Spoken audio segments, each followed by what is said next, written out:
Welcome back to this week's episode of the We Got It podcast. Thanks for everyone who is still tuning in. I'm sorry this is coming to you a little late. We were both feeling a little under the weather yesterday and figured you did not want to listen to our coughing and our snotty noses. There's already enough snotty noses from Saturday's game, which we will get into more.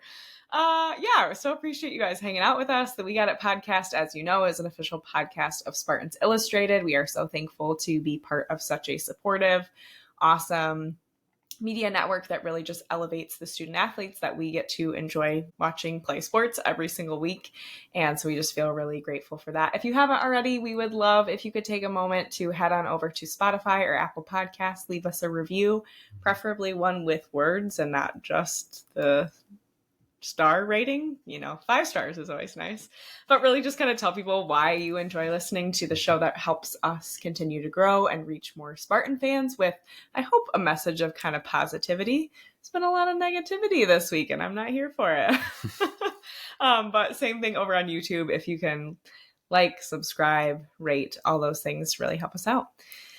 We've got, as usual, tons of Spartan athletics to cover today. Some pretty positive, others maybe not so positive, but we're going to get into all of it, so stay tuned.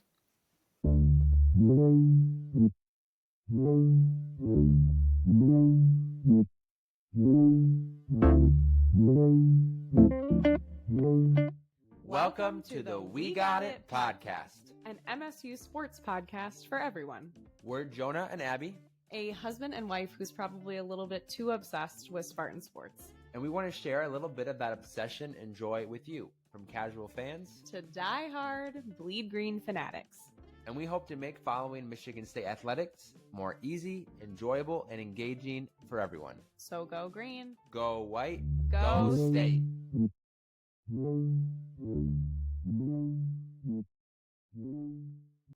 All right, Abby, we are really going to be having our last true football segment of the year. Right now, obviously, we'll be covering a little bit of the offseason. There's still a lot going to be happening with the program.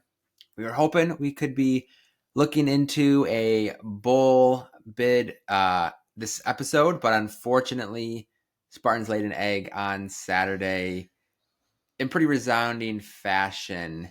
Yeah. I don't know how much we want to get into the actual game itself, but yeah, I mean, I think we knew it was going to be a tough game, just given how the results of our last few games are, knowing that Rutgers already was bowl eligible, but definitely outside of that first drive, nothing really went right at all Saturday. Correct. Yeah, I mean, I think we both hoped we'd be covering football a little bit longer. I think I was kind of looking forward to being able to keep talking about this team and following them through bowl preparation and then the bowl game itself. It definitely just feels like a bummer to not be bowl eligible and to not have a 500 season. But at the same time, like, again, I don't know how much you even want to get into the game from Saturday. I think in a way you've said a lot of what needs to be said about the game itself. I think at this point, we just keep going back to, and I think this is kind of resounding with Spartan fans across different social media platforms or whatever community of Spartan fans you're in, is that, there's just so much unknown still about this team. And I think there's a lot of people who feel either super disappointed in how this team performed overall this season and only going 5-7. And then I think there's other people who feel like this was a rebuilding year. This was the year with first year with a new head coach. Like 5-7 sounds pretty expected. And I think personally, I would fall more in that second camp. And that doesn't mean that I don't still want to see some significant things improve between this year and next year, or that I'm content with a program that goes 5-7. We all want to win. Rooting for our team is so much more fun when you're winning. Everybody's a lot happier when we're winning, but I think it really shows like who the true Spartan fans are in these sorts of seasons. And unfortunately, we've been feeling a lot of these coming off the heels of Mel Tucker's whole program and how much of a flop that was. And so we're just really hoping, I think, that Jonathan Smith isn't also leading this program into another flop. Yeah, and I think for the most part, I agree with you as far as we knew this is going to be a messy rebuild. We knew it wasn't going to be a one-year flip from what the program has been. I think it just right now, a lot of Spartan fans, myself included, will Yeah. say there just isn't a ton right now of like tangible things to look forward to or put hope in, especially just because a lot of key players, key positions just didn't see that improvement week to week that we really hoped for. And not to be like total doom and gloom, but like Yeah. outside of a guy like Nick Marsh, Yeah.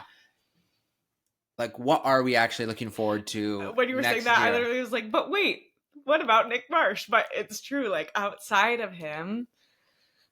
And like I think we still do have hope Talent. in Yeah. Aiden Well, yeah. Childs, Yes, exactly. Yeah. but it's not like we're like, oh yeah, Aiden Childs Yes. is him. He's the Yes. quarterback of the future. Like there's still a lot of question marks Mm-hmm. with his ability. Which is so full circle because question marks was like the theme of our preseason football episodes was seems like we could have a lot of talent on this team. It seems like this team could go places, but we've got a lot of question marks. And it feels, I think that's what feels icky is getting to the end of the season and still feeling like we have most of those question marks. Right. Hoping we'd at least get a few of those answered.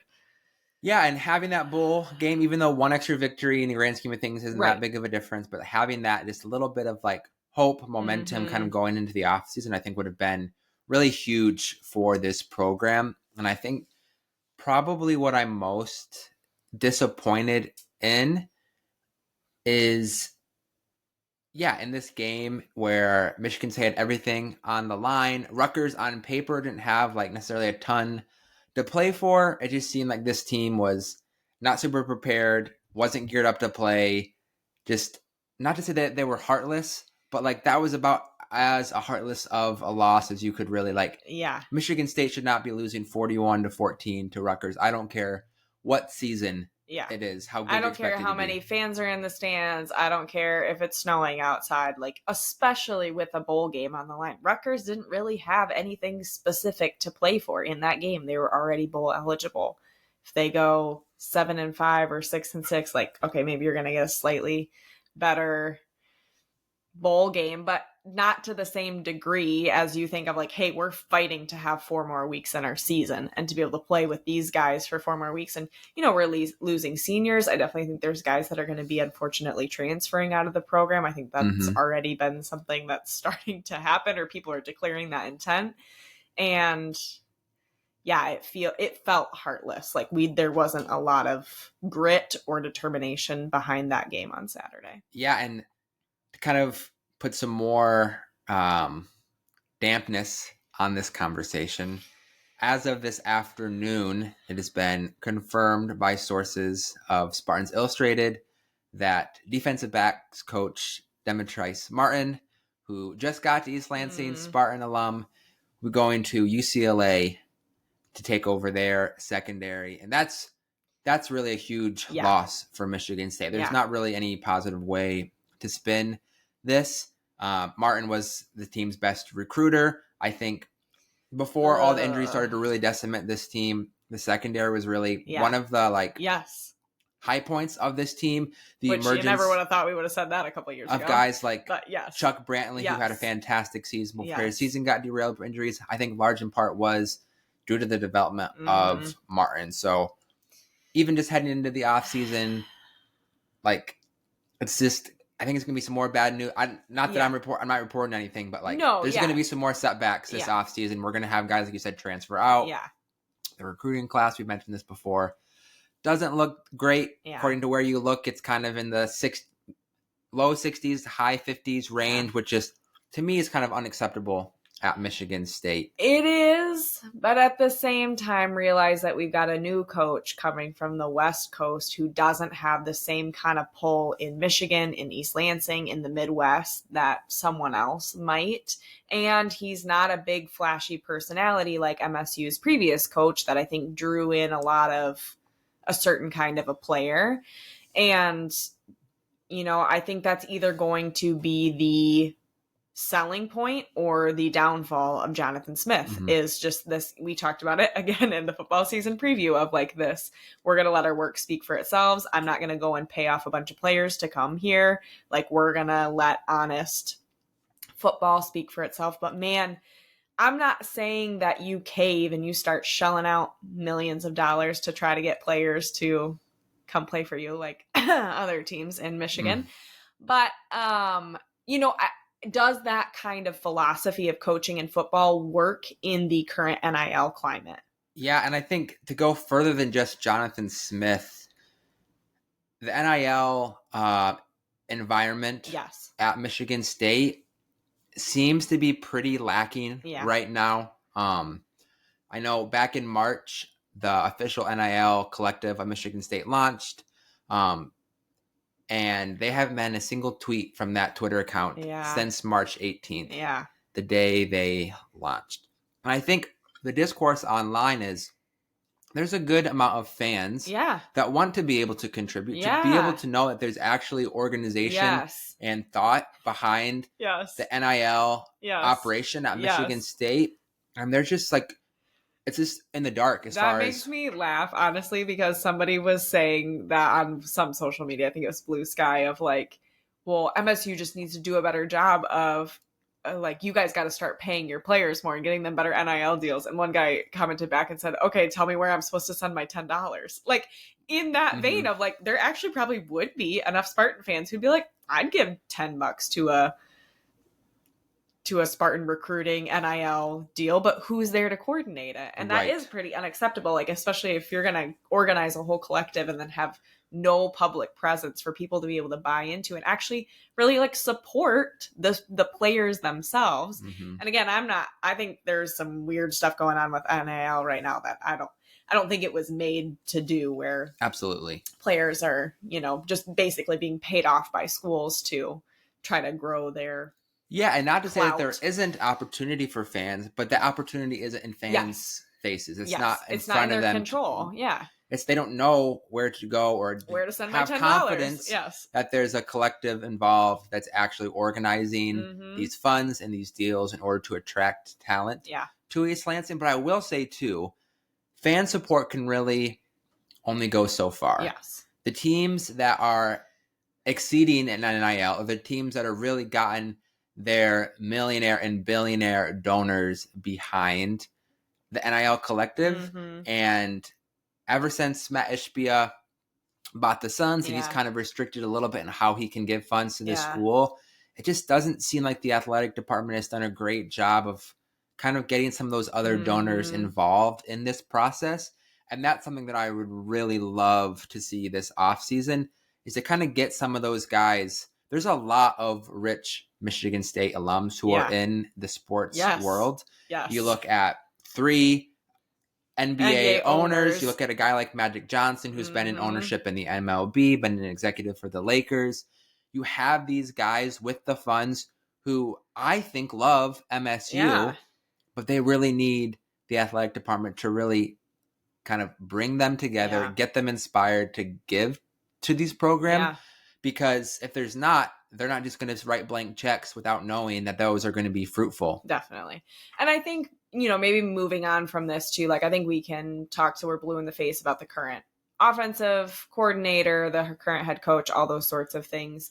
NIL is still only going to carry you so far. Obviously it's going to help with getting talent and it's going to help attract recruits, but you have to have a coaching philosophy and a successful program to want kids to come there. Like, money is only going to carry you so far, I think, as we can see from another team from Ohio. Like, all of these things, like, you have to have both. You can't have just the money. You can't have just the, the blue collar, we're going to put our nose to the grindstone kind of coaching mentality. And I think this transition period that we're in of like navigating all these things, I think one of the biggest question marks now in the off season is, can the MSU athletic department, can the coaching department, can the NIL all come together to actually work? Right. Yeah. And I mean, obviously we could talk a lot about NIL, and I know as we're talking about this, I'm like, I think we need to do a We Got It Covered segment on this, because there's so many rules around it. And like, how can a team go and offer $10.5 million to an 18-year-old high school kid? Like, that just, insane. Definitely saying that's something, especially as we get into the football off season, we can talk about in some of those segments. I do kind of want to end our football segment, maybe on a little bit of a positive note. Okay. And I love that we try to do that around here. as you know, all of you could take that as a lesson. as you know, the We Got It podcast is a part of the Spartans Illustrated site. And David Harns of the Spartans Illustrated just released a really good article today, kind of pointing out some sources of optimism about this coaching staff's approach to the transfer portal, NIL, maybe changes to the program that we might see. So I'm just going to give a little plug to David's article. So absolutely. If you're interested, subscribe to Spartans Illustrated. There's a lot of really good tidbits. There's going to be great coverage throughout the whole offseason as a whole. I mean, it's going to get crazy as far as reporting and stuff goes. Signing day is this upcoming Wednesday, I think the 4th. Yep. Transfer portal opens up the 6th or later. I think next week. Yeah, guys are already starting to enter, but I think teams can start reaching out officially in so there's going to be next week. There's going to be a lot going on. This is really a pivotal off season to show, is there that vision and direction and focus from the coaching staff that can kind of help with drive some of the interest in NIL for this program as well, because a lot needs to happen in this offseason. I think the two biggest Achilles heels of this teams were both the offensive and defensive lines. And I think we got to have some depth there. We got to have depth. We got to have talent. We can't go 7 weeks without a sack. We can't have to be able to protect Aiden Childs. I don't care how good Aiden Childs is. Yes. He's if not he has going to no be able time to throw, he can't do anything. You got to be able to get consistent push in the run game. So there's a lot. There's a I have a big wish list. Yeah. I think Spartan fans in general have a big wish list of what they want to see this season. Can they get a coach to replace Martin, who can have some of the similar recruiting chops, who actually wants to be in East Lansing? Yes. Fool me with the Spartan dog for life. Yeah. Hashtag if you're going to dip on your alma mater after 1 year. Yeah. But football season is wrapped up. Our coverage of the football team is not. However, we'll continue to update you on pertinent information. Maybe next week we'll update you a little bit on the upcoming high school class that's hopefully mostly signing on Wednesday. But I think Jonathan Smith does deserve more time. Let's not jump ship yet. But there is still expectations. There's still things that we need to really see this offseason to kind of give us maybe a little bit of hope or direction going into next season. Definitely. And as you so aptly put on Saturday, I'm ready for some Spartan basketball.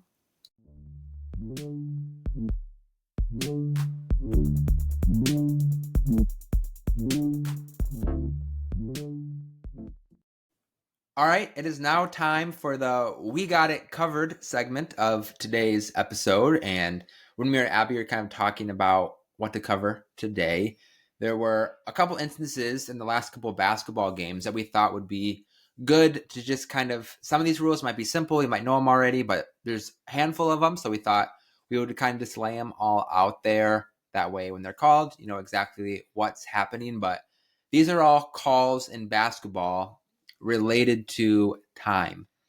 And as we were talking about, I was talking to Jonah and saying, I kind of get like a little fuzzy on all the different timing rules. I know that there's like 5 seconds that you have to inbound the ball. There's 10 seconds that you have to get across the line when you're bringing the ball down the court. I know there's something about like 3 seconds in the paint.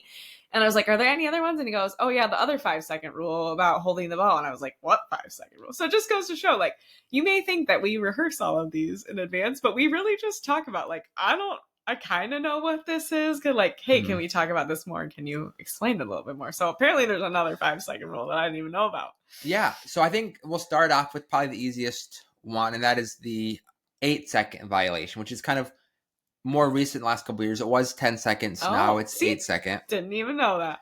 So if you didn't either, it's okay. With the offensive team, they have 8 seconds from the time they inbound the ball underneath the opponent's basket. Okay. So like after a make or a foul or whatever, if you're inbounding it on the opponent's side of the court, you have 8 seconds to then cross the threshold of the half court line. And the 8 seconds would start when the teammate touches the ball who is already inbound. Right. Not from like when the time the player picks up the ball under the basket. Right. And that was an issue for Michigan State. I think there's at least one call, but there were some close calls, especially in the Samford game, Yes. where they were really pressuring Doing that full court press. Michigan State, and even in the Memphis game Yeah, in Maui, absolutely. where that's Memphis's goal. They want to be able to kind of slow that down, not only so that when they cross half court, they have less time to work with, but even try to prevent them from crossing half court altogether and getting that and 8-second call. Tired out crossing the line. Right. So in that rule, 8 seconds, if you don't cross half court, it's a turnover, other team's ball. And I think one motivation why you see a lot of teams are pressing is to kind of induce some of those calls. Absolutely. And that's why you will see the referee who's walking down the court alongside the players as they're bringing the ball down the court. A lot of times they're doing like this kind of back and forth motion with their hand because they're essentially counting. Yeah, no, exactly. So I think that transitions to the next timed call in basketball. That's when it comes to inbounding the ball. Okay. So wherever you are on the court inbounding the ball, that team has 5 seconds to pass the ball to an inbound player, or else it's another turnover. And that's a call that we did see happen in Maui against Michigan State. And a couple really, really close calls happened for Michigan State where, because teams are applying pressure, they weren't able to get the ball in. And that led to a turnover. Is that 5 seconds to get the ball in from the time that the ball leaves the inbounder's hand, or the time that it takes for someone to touch the ball? That would be by the time the inbounder or the person passing the ball, it leaves their hands. Yes. Okay. Because I was going to say, sometimes you chuck it way down the court and it might take a full second to get to whoever you're inbounding it to. So that makes sense. Okay. So that's 1 5-second call. What is the other 5-second call? The other 5-second call is again a call against the offensive team. Okay. So in an effort to, and it's hard to stall really in the college game with the shot clock, but an effort to kind of prevent teams from just holding on to the ball.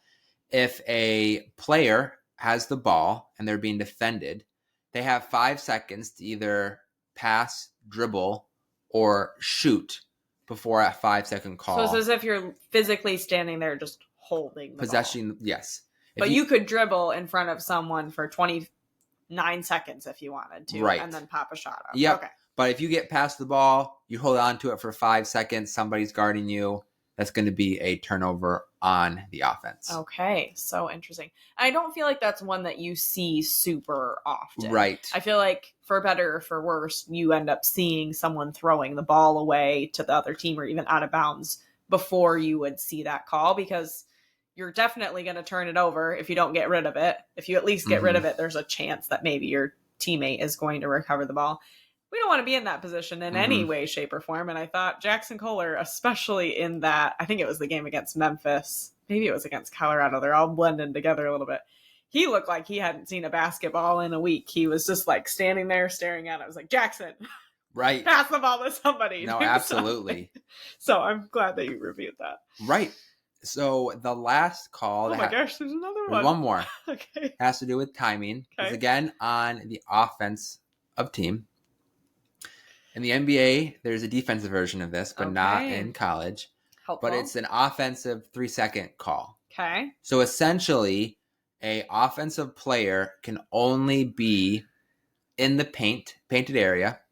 Okay. So in between the free throw line. The rectangle underneath the basket to the free throw line. Well, they can't be in that area for more than 3 consecutive seconds. Okay. Which makes sense. Because if you could just stand right under the basket without moving, you could just cherry pick, especially if you have a guy that's 7'1", 7'2", 7'3", like a lot of teams now in college are having, right? Yeah, that's kind of the motivation behind absolutely. And that means that offensive player can be in the paint for 3 seconds, take a step out, go right back. That 3-second restarts. Is one step out of the paint enough, or do both feet have to leave the Usually paint? That one step is enough for them to be out of the paint. So you're still not having to move a whole ton, but better than just planting yourself, catching the ball. Right. And usually you're going to see that call when the player doesn't have the ball. Yes. I think usually an offensive player, if they're having the ball kind of backing down their defender, they're going to maybe get a little more leeway from the refs. So you're not going to see it in that situation as much, but you're mostly going to see it called when the offensive players kind of just standing in the paint, not really doing anything, and then again resulted in a turnover. That makes a lot of sense. Any other time calls, penalties that we should know I mean, about? outside of the shot clock, I don't really think there's a whole lot else. But yeah, there's about 4 rules that have to do with time, and all of them result in a turnover if that time limit is reached.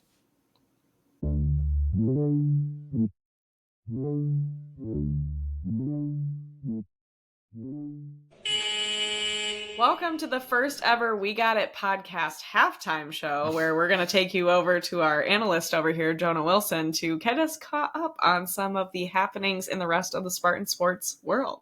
Yeah, so I think it's important, especially as football is wrapping up and we have some more time to cover some of these topics, to really give you each episode a brief look on the rest of the world of Michigan State athletics. And we're going to start off by talking about probably the biggest highlight right now in Michigan State athletics is your number 1 ranked men's hockey team. Woo! And not only are your men's hockey team ranked number 1 in the country, they are fresh off a sweep off of Linwood at Munn Arena, and they improved Thanksgiving weekend, clutching it. Right, and they improved to 11-1 on the season, just absolutely rolling right now. And favorite in the Big Ten, definitely a favorite for the Frozen Four national championship, but a lot to be excited and optimistic about your... Still a lot of season left, though. We got December, January, February. Hey, we're not going to rain on the parade right now. We're going to... No, not at all. I'm saying more opportunity for us to continue to be solidify that number 1 ranking. Absolutely.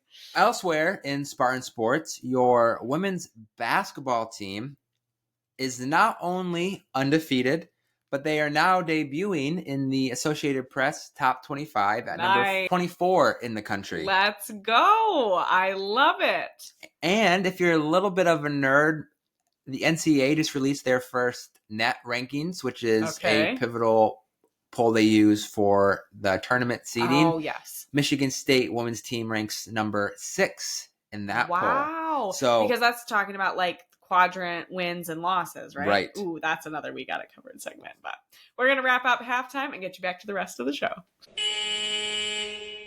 We have had a lot of basketball since the last time we have recorded a podcast. The men's basketball team just played 3 games out in Maui over Thanksgiving week, and I would say a pretty successful trip. Absolutely. Getting 3rd place in the tournament and a huge win over, at the time, number 12, North Carolina. Absolutely. And it felt very redemptive from last season to get that win, especially such a hard-fought win. I was really looking forward to going to bed at a somewhat decent time on Wednesday night, getting ready for that turkey trot Thursday morning. That did not happen. I was up so late because even when the game got over, I was so wound up, I couldn't go to sleep right away. But we got the win, and that's what matters. And I will happily stay up till 1, 2 in the morning to see us beat UNC every single time. Right, and I don't care how good or bad North Carolina is. Yes. A win against North Carolina is always a win against North Carolina. Absolutely. And in my books, I'm always going to be very happy about that. Absolutely. Going into this tournament, as we were kind of previewing things, I had mentioned that I think a mark of a successful tournament would be for Michigan State to secure 2 wins. Yep. And they did just that. They kind of dismantled Colorado in the opening round. Which was so encouraging to see after a lot of openings in the last few games that have been a little dicey and too close for comfort, to see us really handily put away Colorado, who is no one to like just dismiss. They've got the top NAIA player from last year as their center. I mean, they put up a really good fight and they took down UConn, which who knows, maybe UConn's not shaping up to be a whole lot, but right.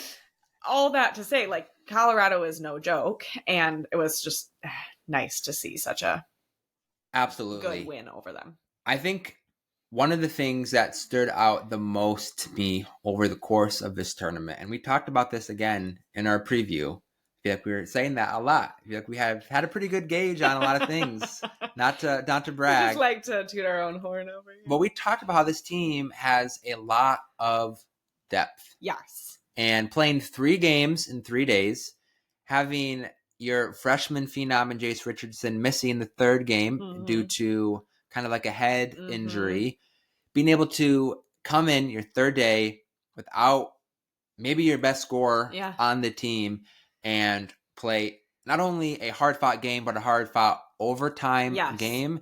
You can't do that without significant depth. And that showed brilliantly for the Spartans on Wednesday. Absolutely. Yeah. I just was really struck with, and I think I was encouraged seeing that from the greater Spartan community in general. I think there's a lot of people who get frustrated when those games get so close or look at the mistakes that were made close to the end or, Jaden Akins fouling out, all those things. But I think everyone, like the resounding theme was, what a good gritty win. Like, way to stick with that. We saw so many positives from the depth of the team, from the bench players, from the starters. I loved how many minutes Trey Holloman got. Shout out to my brother. I was giving him crap for saying that Holloman should be getting more playtime, but I will come to you with my hat in my hand. Like, he played phenomenally.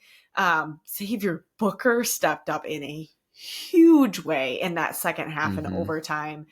Something that I think we've all been really hoping to see more and more of from him. So really just like across the board, so many positives from that tournament and specifically from the UNC game. No, absolutely. And I think that's not only Booker, but Cohen Carr in the UNC game especially was massive for this team. That's, again, something we talked about in the preview is this team's ceiling is really going to be determined by how guys like Booker and Carr can develop and perform.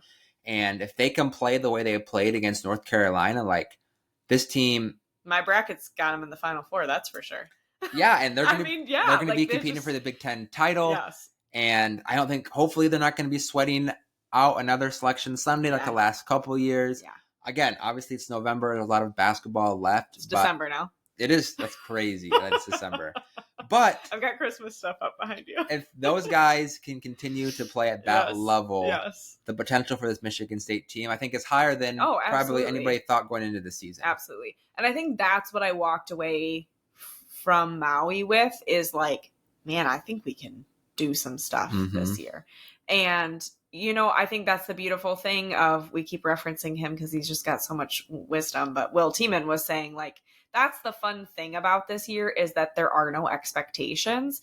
And so I think it just helps the excitement grow when we have these things of like, maybe if we had, come into the year with an, ranked at number 5 or 6, like we were a few years ago, you might be a little bit disappointed by that performance against Memphis or the performance against Kansas, those sorts of games. But man, I just feel excited coming off of that. And I will say, I want to qualify the loss against Memphis, not by saying that we got gypped or that like whatever, like a lot of other coaches and fans from a lot of other teams are doing, but to say like Memphis is good. Yeah. I mean, in the new AP poll this week, they came in at number 15 in the country. They were dominant against UConn.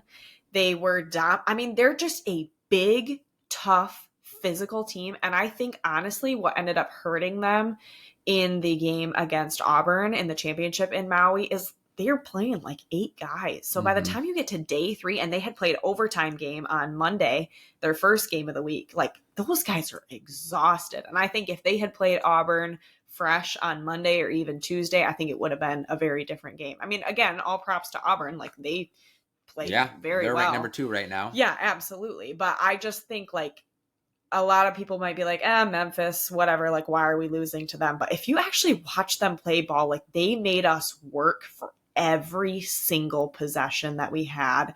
They made us work on defense for all 40 minutes of that game. Like Memphis is tough. So sides of the ball. I absolutely. mean, that's what I'm saying. haven't seen a defensive effort against Michigan State like that in a long time. But their then perimeter also defense was so high pressure. On the offensive side of the ball, their guards, I couldn't count on both hands how many tough shots those guys knocked down in big moments. Yeah, they're a team that you're not going to want to bet against in March because if they get hot, they can really beat anybody in the country. Well, and I hope that that's maybe something that our Spartan guys are learning from that Memphis team is I think that's one piece that is missing right now. And maybe not missing, but like we need to see more of is being able to hit those tough shots in tough moments. And I think we're still kind of waiting for, and it maybe this season, it's not going to be just one person that steps up and does that. If anything, I kind of hope it's not, and that we can share that responsibility a little bit. But as a team, we have to be able to step up and hit some of those hard shots. And I think we saw a little bit of that against UNC, which I think speaks volumes after having gotten beat by Memphis the day before. I almost think, and I'm going to go back to your, like, this is my measure of success coming out of Maui. I'm going to maybe have a hot take in that I think a win-loss-win is worth more than a win-win-loss. Like being able to bounce back from a really tough, physical, exhausting game on Tuesday to go then and play another tough, physical, exhausting game on Wednesday and pull out the win. I don't know. I absolutely agree with you. I think the vibes are totally different if we beat Memphis and then get steamrolled by Auburn versus playing in a tough game against Memphis and then beating a talented North Carolina team, ending with a victory. So I totally agree there. And I think go into what you said, just coming out of that Memphis game, I was really impressed and excited about not only the in-game adjustments to rotations that Izzo made, but also that adjustment against North Carolina to start Holloman and put Fiddler on the bench. I think that was a massive move, and I think that move almost alone got the victory for Michigan State. Absolutely. I have hated on Frankie a lot. I like Frankie coming off the bench. He is a different player. He really is. Like the energy that he brings, I think the height that he brings, I think his just like ability to draw fouls and really force the team to be playing clean. Like it really kind of almost like puts them on a back foot when he comes into the game off of the bench. And I think it just makes it easier for him because he's not starting these games kind of with the pressure of needing to be a scorer, needing to be a shooter. He kind of has a little bit less pressure to coming off the bench to kind of play more into his strengths. And he had a really big second half against UNC. Again, like I said, drawing fouls, getting rebounds, scoring in a couple different ways, even hitting a three. And that Frankie Fiddler, again, is a big difference maker for Michigan State. Absolutely. And even if you want to have some statistical evidence, I think there's something that like MSU is, you were telling me this, or I was seeing it online somewhere. When we start three guards, we have like a higher percentage of winning. Yeah. The scoring for the season when Michigan State plays three guards, that's their highest scoring margin when those rotations are in. Thank you. I had the thought, you had the words. No, exactly. And that's even without Jace Richardson. And I think he displayed, especially in, honestly, I can't remember if it was I think it was the Memphis game that we lost, but he really showed out with 18 points, had 3 or 4 threes. And the fact that we can't distinguish between the Colorado or the Memphis game just shows like how well he played in both those games. Absolutely. But obviously, Jace, I think, is exceeding pretty much everybody's expectations to the point where I've even seen him show up on NBA draft boards for this upcoming season. Now, I don't necessarily think that's going to happen, but I hope that it doesn't. Please stay. No, please. We need you, Chase. But just the fact that in such a short time, he has made that much of an impact, not it's just only December from within Michigan State circles, but from NBA and scouts perspectives, speaks volume to the talent that he possesses. Absolutely. And again, I think it's a guy that Michigan State really needs this year, and he's shown out in a big way so far. Absolutely. I am going to give a little like anecdote story of something that I noticed from the UNC game that maybe doesn't mean a whole lot to a lot of people, but Jeremy Fears was not having a good, few minutes, especially at the end of that UNC game. He obviously had that 3-point shot made over top of him, for UNC to tie it up right at the end. And, you watch the replay back and it's because he gets caught trying to direct somebody else on the court to cover their man, and then he gets beat.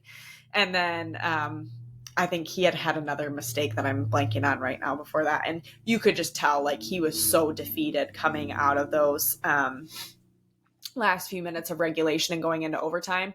And I saw something happen that I very rarely see was Jace goes and sits down on the bench. Tom Izzo makes the player next to him scooch over, and he comes and sits down. Not to yell at him at all, but they zoomed in and you could see Coach like just leaning over and looking at him. And you can just tell from Izzo when he's giving someone like a, hey, you've got this sort of a talk, or like a, hey, you better freaking get this together, but he's using a different word, talk. And you could almost see like Jace was like pretty, to me, he like looked emotional and looked defeated. And you could just see Tom like earnestly for probably like 2 minutes. And there was game going on right then. And it's like, wow, that speaks volumes to me about who Tom Izzo is, that like even in this super high pressure moment when we've got 5 minutes left to play of basketball, like he's trusting his guys on the court, and he says, hey, this is the best thing that I can do as a coach right now, is not directing the guys on the court, but going and sitting down next to Jeremy and building his confidence back up. And then Jeremy came back in and like was able to finish that overtime and play well and do his role. And that's why I love Spartan basketball. It's like that culture. And I know we keep talking about it every week, but I will keep talking about it because it's why I love being an MSU fan. And I think Tom Izzo in this basketball program is just so much a part of that. And it was just really cool to see that in the midst of a really tough moment against UNC. Absolutely. I think it also speaks to the kind of play that Jeremy Fears is, and the kind of confidence that Izzo has in him, and knowing that Izzo knows that those mistakes or that kind of play isn't Jeremy Fears. And he knows that he can get so much more out of Jeremy Fears, but doesn't come down on him. And I think there's a time and a place to get at a player and to kind of whip them into shape. But I think in that moment, Izzo read it beautifully to kind of instill confidence into that player, knowing that he was going to need him moving forward in that game and in the season. Absolutely. A couple other people that I feel like we haven't talked about as much are, one, I'll just start with Cohen Carr. I thought that he showed up in some big ways, and not just his high energy, incredible jaw-dropping dunks, which he definitely had several of during those 3 games, but he was getting to the basket. He was making moves in the paint. Like, I was really impressed, and I think that's exactly what you were talking about before. Like, him becoming even more dynamic and not like just being there for the big alley-oops or just being there for the height or the athleticism, like him actually being a scoring threat on multiple levels, again, just makes us so much more threatening when he's in the game. Right. And that was the thing last year with him is in the half-court offense. So when Michigan State wasn't running the fast break or there wasn't those alley-oop opportunities, he wasn't really adding much to the team. But now his ability to put the ball on the floor and get to the basket and not finish with a dunk, but finish with tough layups is huge for his development. And I'm so excited to see that continue for the rest of the season. But I totally agree that the signs we've seen from him, he's had some huge moments in a lot of games this season, and he's a huge asset. And going back to the We Got It Covered segment, he definitely saved our booties on a couple of inbounds when we were getting real close to 5 seconds, because everyone out there knows that even though he's not the tallest guy on the court, he can jump higher than anybody else out there and snag a ball. I mean, he's prime Calvin Johnson out there. He's that safety net where you can just throw it up there. Absolutely. And there was literally a play where maybe Jonathan Smith should suit him up next fall on Saturdays, because had the same thought. He kind of gets around the defender, jumps in the air, gets vertical, and just pulls the ball down. It was textbook. He needs to be. I definitely had the thought in that moment of like, why is he a basketball player? I love it. Please don't ever stop. But like, man, with his just like raw athleticism and those hands, like, whew, I'm really surprised. Yeah, maybe we need to see a little a la Draymond Green, have him suit up for the spring game and show Spartan Nation what he can do on the gridiron as well. That would be amazing. I love it. Last player that I want to talk about is just Jaden Akins. I think that he had, honestly, like a pretty solid 3 games. I think, again, a lot of us continue to hope that we would see him just like absolutely ball out and be the undisputable leader on the team.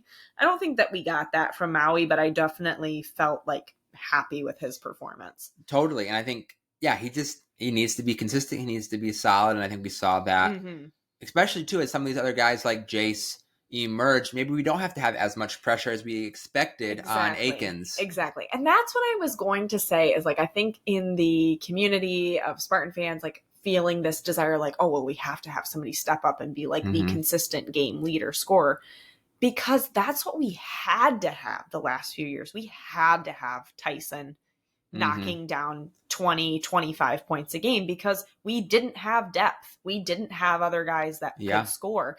And I almost would push back against, like, do we really even need to have one player that's scoring above 20 points every game? If we've got Frankie putting up over 10, you've got Jace putting up over 10, you've got Jaden putting up over 10. Like, there's so many players that can contribute to that.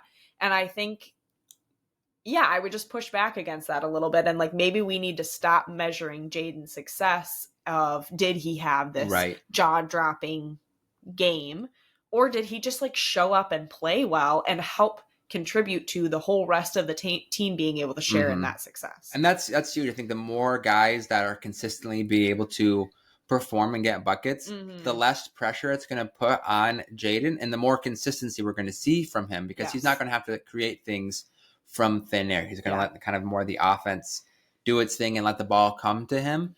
But I've been, impressed overall. Yeah. Kind of outside maybe the Kansas game, you wanted him to be a little more assertive. But obviously a lot to be excited about going into December. Big Ten play starts this Wednesday against Minnesota. Michigan State has a couple very winnable Big Ten games start the season, then jumps back into non-conference play for a couple games. So Christmas break. Has a chance to rattle off maybe another 5-6 more wins till we get to the stretch of the season, which is going to put Michigan State into a very good position for the tournament and seeding, where they're not going to have to sweat games against Northwestern or Nebraska for their tournament hopes. Absolutely. Yeah, I'm really excited to kick off Big Ten play. Obviously, it's a little bit of a different playing field and dynamic this year. Obviously, we'll be going out to California a little bit later in the season, which is something that we haven't had in Big Ten conference play before. But for this week, at least, we're facing a familiar face in Minnesota, and hopefully should be a decently easy win in the context of Big Ten basketball, which means there's never an easy win. Especially on the road. Exactly. So we'll see. I hope our guys can pull it out this Wednesday. And like you said, not be sweating out that game when it comes to Selection Sunday. Yeah. Well, I think that kind of covers Maui. Obviously, we're going to be continuing to cover Michigan State basketball all the way through March this season. But as always, go green. Go white. Go state.